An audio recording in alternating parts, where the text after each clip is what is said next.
Okay guys, I am back with another video. So നമ്മളിന്ന് video നോക്കാൻ പോകുന്നത് വെച്ച് കഴിഞ്ഞാൽ ഇന്ത്യയിലെ ഏറ്റവും കൂടുതൽ പേയ്മെന്റ് വാങ്ങുന്ന ആക്ടേഴ്സ് ആരെന്നാണ് നമ്മൾ നോക്കാൻ പോകുന്നത്. 10 പേരുടെ ലിസ്റ്റ് ഞാൻ എടുത്ത് വെച്ചിട്ടുണ്ട്.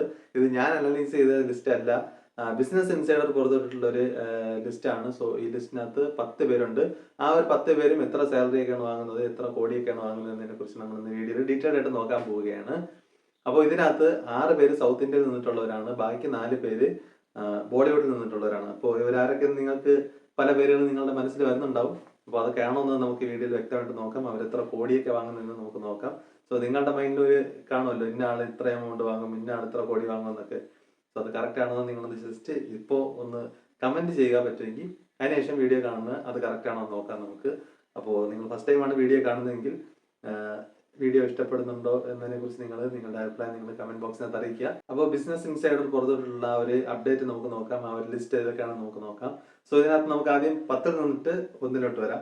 അപ്പോൾ 10ാം സ്ഥാനത്തുള്ളത് അജിത് കുമാറാണ്. ഞാൻ ലിസ്റ്റൊക്കെ ഇവിടെ നോട്ട് ചെയ്ത് എഴുതി വെച്ചിട്ടുണ്ട്. 10ാം സ്ഥാനത്തുള്ളത് അജിത് കുമാറാണ്. നമ്മുടെ തല അജിത്ത്, തല എന്ന് വിളിക്കേണ്ടെന്നാണ് അജിത് ഇപ്പോൾ ഒഫീഷ്യലി പറഞ്ഞിട്ടുള്ളത്. അപ്പോൾ അജിത് കുമാറാണ് 10ാം സ്ഥാനത്തുള്ളത്. അജിത് കുമാർ വാങ്ങുന്നത് 105 കോടിയാണ്. അജിത് കുമാർ ഒരു സിനിമയ്ക്ക് വേണ്ടിയിട്ട് വാങ്ങുന്ന സാലറി എന്ന് പറയുന്നത്. സോ ഇത് അതിനനുസരിച്ചുള്ള ടാക്സ് ഒക്കെ പോയതിനു ശേഷം ഉള്ള എമൗണ്ട് അവരുടെ പല ആവശ്യങ്ങൾക്ക് വേണ്ടിയിട്ട് അവർ യൂസ് ചെയ്യും. സോ ഇതാണ് അജിത് കുമാറിന് ലഭിക്കുന്ന ഒരു എമൗണ്ട് എന്ന് പറയുന്നത് ഒരു സിനിമയ്ക്ക് വേണ്ടിയിട്ട് കമ്മിറ്റ് ചെയ്യുമ്പോഴത്തേക്കും. 105 കോടി. ചിലപ്പോൾ അതിൽ കുറവായിരിക്കും. ചില പടങ്ങളുടെ ബഡ്ജറ്റ് നോക്കിയിട്ട്, ചില പടങ്ങളുടെ കണ്ടന്റും കഥയൊക്കെ നോക്കിയിട്ട് അതിൽ കുറയും. അതാണ് 105 എന്ന് പറയുന്നതാണ് അജിത് കുമാറിന്റെ മാക്സിമം എമൗണ്ട് എന്നാണ് ബിസിനസ് ഇൻസൈഡർ പുറത്തുവിട്ടിരിക്കുന്ന ആ ഒരു ലിസ്റ്റിനകത്തുള്ളത്. അപ്പോൾ 10ാം സ്ഥാനത്ത് തമിഴിൽ നിന്നിട്ടുള്ള അജിത് കുമാറാണ്, നമ്മുടെ തല അജിത് കുമാർ. 9ാം സ്ഥാനത്തുള്ളത് അക്ഷയ് കുമാറാണ്, ബോളിവുഡിൽ നിന്നിട്ടാണ്. അക്ഷയ് കുമാർ വാങ്ങുന്ന സാലറി എന്ന് പറയുന്നത് 60 കോടി മുതൽ 145 കോടി വരെയാണ് അക്ഷയ് കുമാർ പടങ്ങൾക്ക് കമ്മിറ്റ് ചെയ്യുമ്പോഴത്തേക്കും വാങ്ങുന്ന സാലറി എന്ന് പറയുന്നത്. സോ ഇത് ഓരോ പടത്തിന്റെയും, ഞാൻ നേരത്തെ പറഞ്ഞ പോലെ തന്നെ, ഓരോ പടത്തിന്റെയും കണ്ടന്റ് അനുസരിച്ചും അതിന്റെ ബഡ്ജറ്റ് അനുസരിച്ചും ഒക്കെ അതിനകത്ത് മാറ്റം വരാൻ. വലിയ പടങ്ങളാണെങ്കിൽ ചിലപ്പോൾ 145 കോടി വരെ വാങ്ങും. ചെറിയ പടങ്ങളാണെങ്കിൽ ഇപ്പോൾ ബഡ്ജറ്റ് കുറഞ്ഞ ഒരു ചെറിയ ലെവൽ പടമാണ് ചെയ്യുന്നതെങ്കിൽ ചിലപ്പോൾ 60 കോടിയൊക്കെ ആയിരിക്കും വാങ്ങുന്നത്. സോ 60 കോടി മുതൽ 145 കോടി വരെയാണ് അക്ഷയ് കുമാർ ഒരു സിനിമയ്ക്ക് വേണ്ടി വാങ്ങുന്ന ആ ഒരു എമൗണ്ട് എന്ന് പറയുന്നത്. സോ 9ാം സ്ഥാനത്ത് ബോളിവുഡിൽ നിന്നിട്ടുള്ള അക്ഷയ് കുമാർ എന്നുള്ളത്. 8ാം സ്ഥാനത്തുള്ളത് അല്ലു അർജുനാണ്. നമ്മുടെ പുഷ്പ അല്ലു അർജുനാണ് 8ാം സ്ഥാനത്തുള്ളത്. അല്ലു അർജുൻ വാങ്ങുന്നതെന്ന് വെച്ച് കഴിഞ്ഞാൽ 100 കോടി മുതൽ 125 കോടി വരെയാണ്. അതായത് ഇപ്പോൾ പുഷ്പ സിനിമയ്ക്ക് വേണ്ടിയിട്ട് 125 കോടിയോളം രൂപ വാങ്ങിയതായിട്ടാണ് റിപ്പോർട്ട് ബിസിനസ് ഇൻസൈഡർ പുറത്തുവിട്ടിരിക്കുന്നത്. അപ്പോൾ ഏറ്റവും കുറഞ്ഞത് 100 കോടിയാണ്. 100 കോടി, ചില ബഡ്ജറ്റ് കുറഞ്ഞ പടങ്ങൾക്ക് 100 കോടി മുതൽ ബഡ്ജറ്റ് കൂടിയ പടമാണെങ്കിൽ 125 കോടി വരെ വാങ്ങുമെന്നാണ് ബിസിനസ് ഇൻസൈഡർ പുറത്തുവിട്ടിരിക്കുന്ന ആ ലിസ്റ്റിനകത്തുള്ളത്. സോ അല്ലു അർജുൻ 8ാം സ്ഥാനത്തുള്ളത്. തെലുങ്കിൽ നിന്നിട്ട് 8ാം സ്ഥാനത്ത് അല്ലു അർജുനാണുള്ളത്. അപ്പോൾ 7ാം സ്ഥാനത്തുള്ളത് വീണ്ടും നമ്മുടെ തമിഴിലാണ്. തമിഴിൽ നിന്നിട്ട് കമൽഹാസനാണുള്ളത്. കമൽഹാസൻ വാങ്ങുന്നത് 100 കോടി മുതൽ 150 കോടി വരെയാണ് 7ാം സ്ഥാനത്ത് ഉള്ളത്. അപ്പോൾ കമൽഹാസൻ ഇടയ്ക്ക് കുറച്ച് 4 വർഷത്തെ ബ്രേക്കൊക്കെ എടുത്തതിനു ശേഷമാണ് വിക്രം സിനിമ അഭിനയിച്ചത്. സോ വിക്രം സിനിമയിലൂടെ കമൽഹാസന് നല്ലൊരു തിരിച്ചുവരവ് കിട്ടി. അതായത് അദ്ദേഹത്തിന്റെ ആ ഒരു ബ്രേക്ക് കഴിഞ്ഞിട്ട്, ആ ഒരു ഇലക്ഷൻ ടൈമിലെ ബ്രേക്കും പിന്നെ ആരോഗ്യപരമായ പ്രശ്നങ്ങളൊക്കെ കഴിഞ്ഞിട്ട് ഒരു സിനിമ ചെയ്തു വിക്രം. ആ ഒരു സിനിമയിൽ കൂടി കിട്ടിയ ഒരു സ്വീകരണം വലിയ രീതിയിൽ അദ്ദേഹത്തിന് ആ ഒരു സിനിമയിൽ വീണ്ടും നല്ല എമൗണ്ടും അതുപോലെ തന്നെ നല്ലൊരു സ്വീകരണവും ആൾക്കാരുടെ ഇടയിൽ നിന്നിട്ട് കിട്ടി. സോ അദ്ദേഹം വാങ്ങുന്ന ഒരു എമൗണ്ട് എന്ന് പറയുന്നത് 100 കോടി മുതൽ 150 കോടി വരെയാണ് കമൽഹാസന്റെ ശമ്പളം എന്ന് പറയുന്നത്. സോ ഇതും ഞാൻ പറഞ്ഞ പോലെ തന്നെ ചെറിയ പടങ്ങൾക്കനുസരിച്ച് 100 കോടി അങ്ങനെയൊക്കെ ആയിരിക്കും വാങ്ങുന്നത്. ബിഗ് ബഡ്ജറ്റ് പടങ്ങളൊക്കെ ആണെങ്കിൽ ഇപ്പോൾ 150 കോടി വരെ. ഇപ്പോൾ കൽക്കി ഷൂട്ടിംഗ് നടന്നുകൊണ്ടിരിക്കുകയാണ്. കൽക്കിയിൽ ചിലപ്പോൾ അതുപോലെ ഒരു 150 കോടി ആയിരിക്കും. അതുപോലെ തന്നെ തഗ് ലൈഫിനകത്തും അതുപോലെ തന്നെ 150 കോടിയൊക്കെ ആയിരിക്കും വാങ്ങുന്നത്. ഇന്ത്യൻ ടൂവിലും അതുപോലെ തന്നെ ആയിരിക്കും വാങ്ങിയത്. വേറെ ഏതെങ്കിലും ഒരു ചെറിയ പടം വരികയാണെങ്കിൽ ചിലപ്പോൾ അതിന് 100 കോടിയൊക്കെ ആയിരിക്കും ആവശ്യപ്പെടുന്നത്. സോ ഇത് ബിസിനസ് ഇൻസൈഡർ പുറത്തുവിട്ടിരിക്കുന്ന ഒരു റിപ്പോർട്ടിനകത്ത് കമൽഹാസൻ വാങ്ങുന്ന സാലറി 100 കോടി മുതൽ 150 കോടി വരെയാണ്. 7ാം സ്ഥാനത്താണ് നമ്മുടെ ലിസ്റ്റിനകത്ത് 10 പേരിൽ.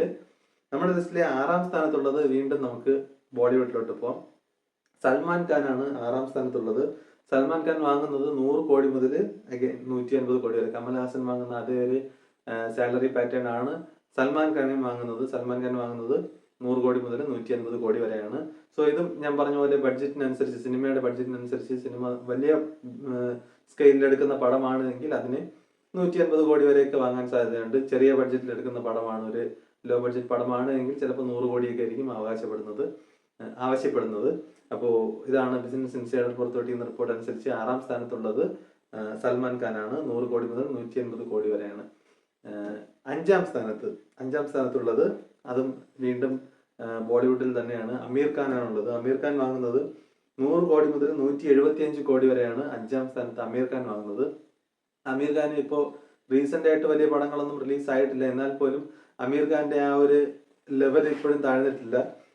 അമീർ ഖാൻ വാങ്ങുന്നത് 100 കോടി മുതൽ 175 കോടി വരെയാണ്. എഗൈൻ നേരത്തെ പറഞ്ഞ പോലെ തന്നെ എല്ലാവർക്കും ഉള്ള പോലെ തന്നെയാണ്, ലോ ബഡ്ജറ്റ് പടങ്ങളിലാണ് അവർ കമ്മിറ്റ് ചെയ്യുന്നതെങ്കിൽ അവർ ചിലപ്പോൾ ഒരു 100 കോടിയൊക്കെ ആയിരിക്കും ആവശ്യപ്പെടുന്നത്. വലിയൊരു ബിഗ് ബഡ്ജറ്റ് പടം, നല്ല ആക്ഷനൊക്കെ ചെയ്ത് നല്ല എഫേർട്ടൊക്കെ എടുത്ത് ചെയ്യുന്ന ഒരു പടമാണെങ്കിൽ അതിന് 175 കോടി വരെ ആവശ്യപ്പെടും എന്നതാണ് ബിസിനസ് ഇൻസൈഡർ പുറത്തുവിട്ടിരിക്കുന്ന ആ ഒരു ലിസ്റ്റിനകത്തുള്ളത്. അതിനുശേഷം 4ാം സ്ഥാനത്തുള്ളത് വീണ്ടും തെലുങ്കിൽ നിന്നിട്ട് പ്രഭാസാണുള്ളത്.